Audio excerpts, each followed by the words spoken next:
unbelievable developments in the world of gold and silver. We're going to talk about why we need every reason to be optimistic about the future, but there's some turmoil under the hood, which could actually add to our optimism. But in the markets and many levels, there's big things going on with silver and gold. We're going to give you a lot of examples, a lot of reasons why we can be optimistic as we look out into the future. We're going to look at what's going on with backwardation. That's very important. We're going to look at what's going on in the paper markets, the COMEX and the LBMA. Okay, we'll look at what's going on with institutional demand. We'll look at what's going on with retail demand for silver in particular. And guys, this is big news, and I've got a ton of examples of this.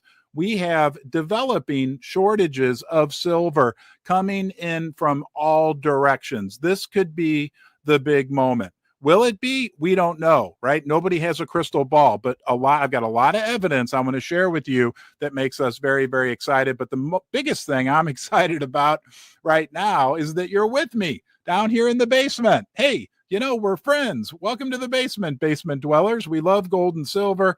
It's a big deal when you join me. You are important. Your time's important. Please come back. And one way you can ensure that you get to do that is by subscribing to the channel. Leave a comment in the comment section. We want to learn from you. Share it with your friends. Super chat, super thanks. Never expected, always super appreciated. Let's start with backwardation, which is very strange in any commodity market, but in particular in precious metals. And right now we are slightly backwardated in the silver market. What that means is usually the spot price of silver is lower than the futures price, but right now it's backward.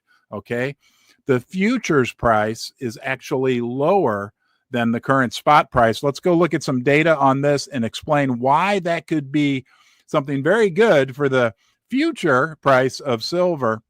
We're going to go out here to our friend Hansa, who shares this with us. Silvers and backwardation, easy for me to say. That means that futures are trading below the spot silver price. Normally, this only happens when physical demand explodes. We're going to dig into this a little bit deeper. Got a few more things highlighted down here. Okay. Hansa says this: backwardation equals spot price, okay, being higher than the futures. Translation: physical silver is more valuable, more valuable than paper promises. COMEX shorts are stuck in a game of musical chairs with not enough real metal to cover. And that's really the big key takeaway here. When this thing gets into backwardation, it basically means that the actual physical metal, being able to get your hands on it, is being recognized now as more valuable than the future. A lot of times what that signals is potentially people having concerns about the future, about the futures being able to deliver on their actual metal. And many times in the past, when backwardization occurs, it signals a likelihood that we could get even higher silver prices in the future. But it's not just there, guys, because we're getting all kinds of, it's a little overwhelming, and it's becoming a very hot topic, and there's a reason why it's important.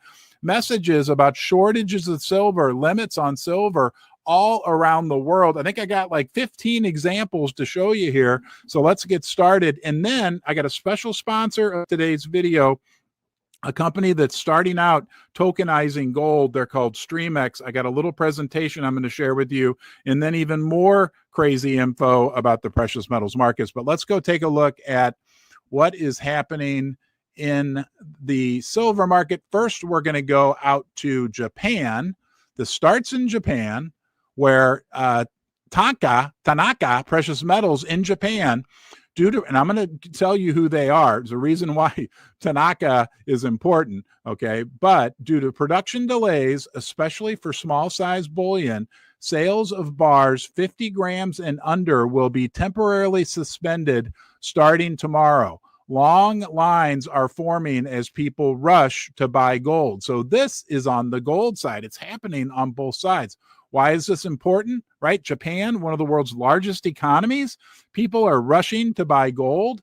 Hold on here. Let me go here, and then I have some pictures of what's going on. Tanaka just so you know who they are, specifically Tanaka Precious Metals is Japan's largest gold bullion dealer and refiner by volume. History back to 1885. They handle the sale of gold, platinum, and silver bullion coins and offer precious metal accumulation plans.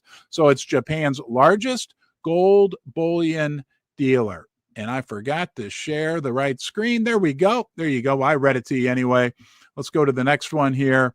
Let's go back here first and see if I can pull up these pictures of what is happening in Japan. Here we go. You can see right there. Oh, hold on. And we're live, so bear with me. There we go. Oh, here we go. Let's just read this one real quickly.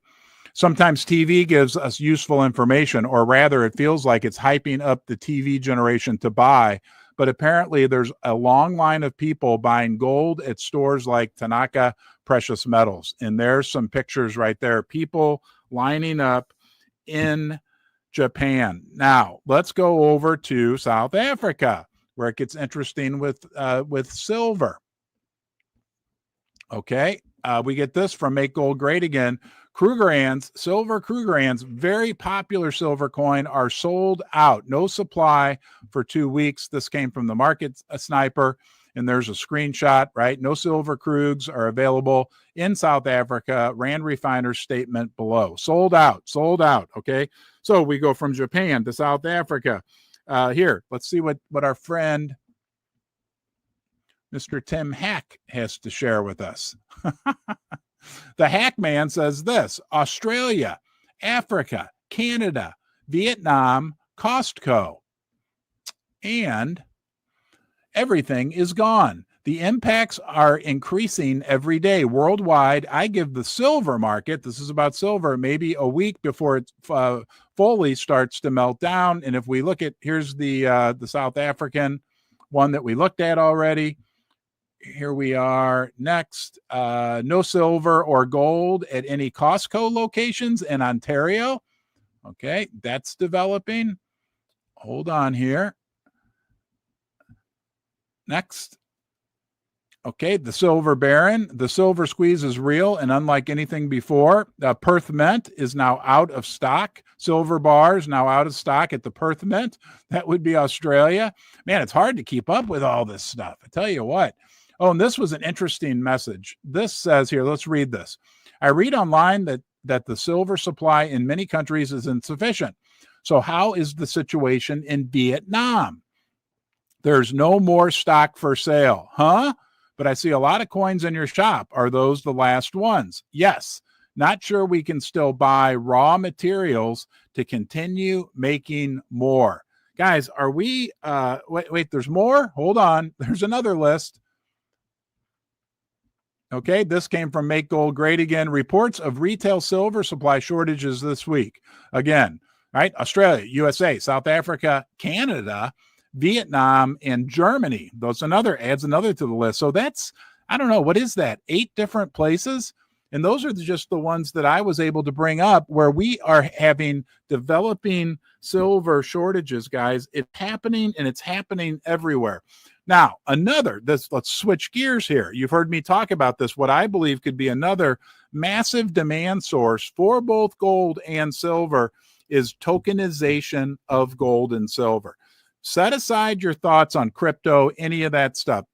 The reality is it's happening, okay? And it can be very, very good for those of us that own physical metals. And tokenization does add some real benefits. I think as you learn about it, you might understand that it's actually some good things that can be done by tokenizing metals. But nonetheless, right, as we move into these coming years, more and more gold and silver are going to be tokenized. What that means is there's an actual metal in a vault, right, that's represented by one token. So it's going to create potentially massive demand for the metals as we move into the coming years. But there's a company that's sponsoring today's video, Streamex, publicly traded on the NASDAQ. I'm going to share with you some information about them now. It's going to be about 5 or 7 minutes, but a lot of the beginning of this presentation is about what's going on in the gold market in particular, and even with ETFs. And then I'm going to come back and share more information with you, part of which is about ETFs and a number of other big developing things within the sector. Right now, gold is trading at an all-time high, which far surpasses many of the most bullish forecasts for 2025 that were issued by many of the major Wall Street banks. Gold and silver are having a breakout year, and it's happening because tariffs and wars have changed the way the dollars are used around the globe. We're entering a very volatile era where China, Russia, and their axis are finding ways to transact without the dollar, and the West is dealing with a massive sovereign debt crisis. Gold and silver's breakout 2025, leading all other major asset classes, has brought them to the forefront, and the demand from central banks is at a record high as well. Into this boom in precious metals and in the record central bank demand, I believe we may have come across a Netflix versus Blockbuster moment. This could be one of the most monumental and significant developments in gold and commodities we've ever seen. Everybody understands how Blockbuster's business model became totally obsolete and outdated when Netflix offered the exact same content but through streaming. The mechanism of delivery dramatically improved. The product was upgraded. The experience of the end consumer was so positive that Blockbuster went out of business, and Netflix went from launching its first stream to becoming one of the largest companies on earth, going from $1 per share in 2002 all the way to $1,200 today. ETFs made gold trading accessible to a much larger audience in the 2000s, in much the same way that Blockbuster branches made movies accessible to cinema goers. But the next revolution that could make the ETFs of today obsolete or greatly challenged by better new competitors might be here right now. Gold is experiencing a bull market that has shocked many, and the available ETFs on the market right now turn away so many who don't trust the audits, who don't believe that they're fully backed by the underlying metals, or who live in dozens of countries where ETFs aren't available to trade. These are massive problems that the ETF providers know are their weakness. The largest gold ETF manages more than $120 billion and growing. Yet, what I'm about to show you might be the biggest disruptor to their business model since inception. As I said, the biggest weakness they face are doubts about not being fully backed, doubts about their auditing, and the underlying metal vaults not being accessible to hundreds of millions of investors that reside in developing markets, and they charge a fee for managing. Billionaire mining tycoon Frank Giustra, along with who I consider to be a mining legend, Sean Rosen, are well aware of the opportunity in disrupting the current ETF providers with fully backed, vaulted, audited, verified, yield-bearing financial products, which could be accessible to the world over, and Frank Giustra just invested heavily, to the tune of owning 17 million shares of a brand new, just listed NASDAQ company called Streamex, ticker symbol STEX, the sponsor of today's video. Aiming to revolutionize the industry of owning precious metals and commodities in general by commercializing fully backed, vaulted, audited, and verified ownership of gold and other leading commodities. Again, ticker symbol STEX on the NASDAQ. It's a Netflix versus Blockbuster moment, in my view, and it seems like Frank Giustra agrees. Streamex wants to do to commodity ETFs what Netflix did to movies and TV shows, what Apple did to music and phones. They want to dramatically improve the user experience and make it simpler, easier, and better, and offer it globally. Right now, Streamex is just lining up the last details before launching its first product, the fully backed, yield-bearing gold one. On top of the major position owned by Frank Giustra, two of the co-founders each own 20 million shares, worth just north of $100 million. So significant skin in the game for the people leading this revolution. For years, I've been hearing from people that ETFs are not ideal for them. hard or impossible to trust because of the backing or of the auditing of them, and sometimes because of the management fees and premiums. Streamex is launching a potential game changer, and if I compare it metaphorically to Netflix, this is like before they launched their first ever streaming, because Streamex is just about to launch their first product to the global market. The company has secured up to $1.1 billion in funding through a mix of equity, convertible debt, and a line of credit led by Cantor Fitzgerald, the company that was run by Howard Lutnick, Secretary of Commerce, and now managed by his sons. This funding will allow the company to draw upon and should purchase physical gold to back their product, as well as to likely add to their own balance sheet.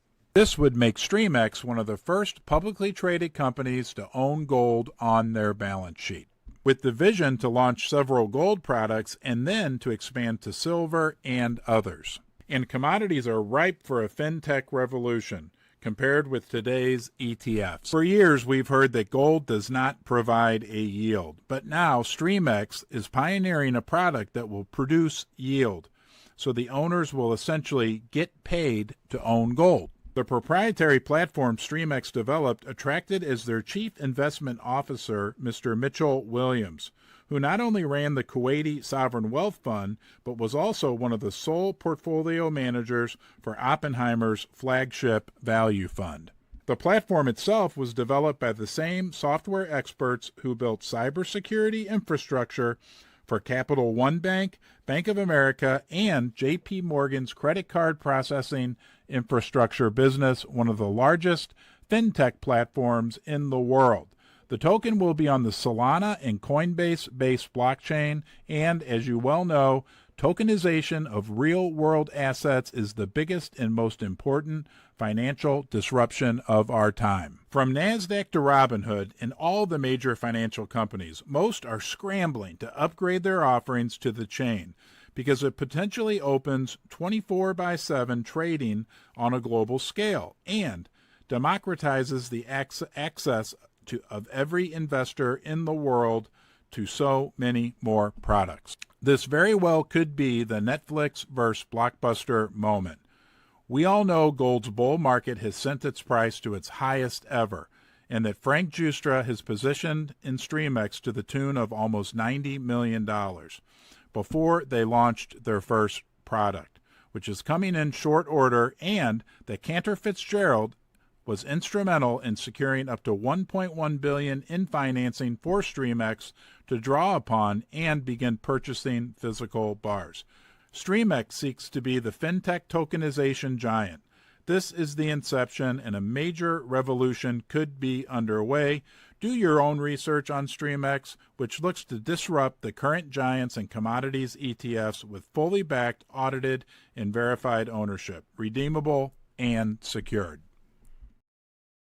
Thank you, Streamex, for sponsoring this video. So, guys, we've covered that there's big stress in the electronic markets, the futures markets. We have backwardation, strange things going on right now. We've also looked at these phenomena of silver shortages and gold all over the world, okay?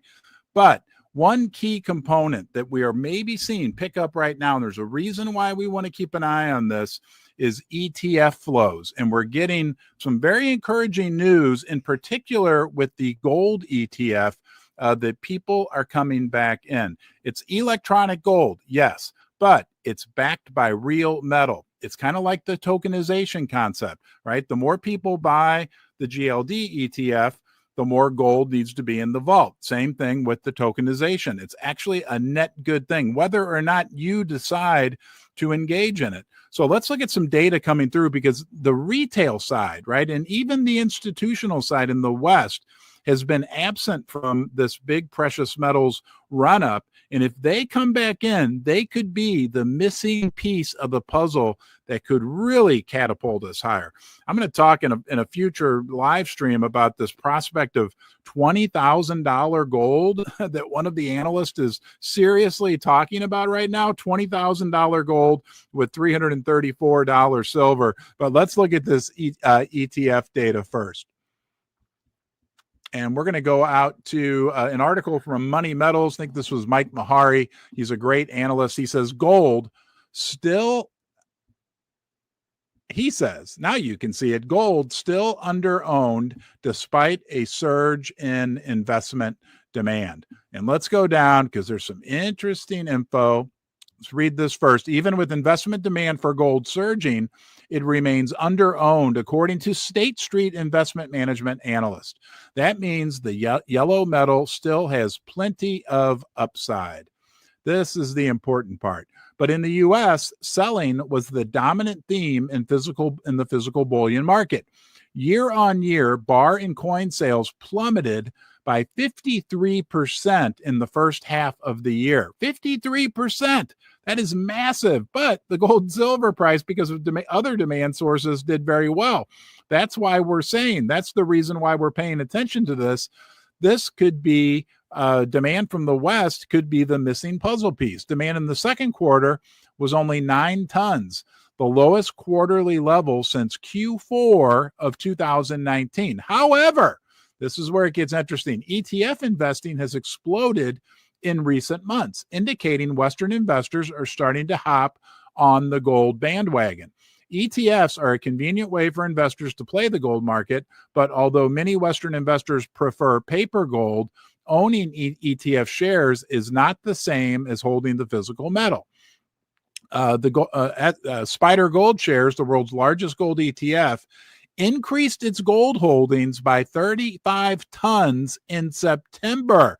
That is huge. It gobbled up 18.9 tons of gold in a single day, September 19th, the biggest single day increase on record. State Street Investment Management's head of gold strategy, Akash Doshi, told Kitco News that even with the big surge in ETF investment, holdings in gold funds remain below the peak of 2020.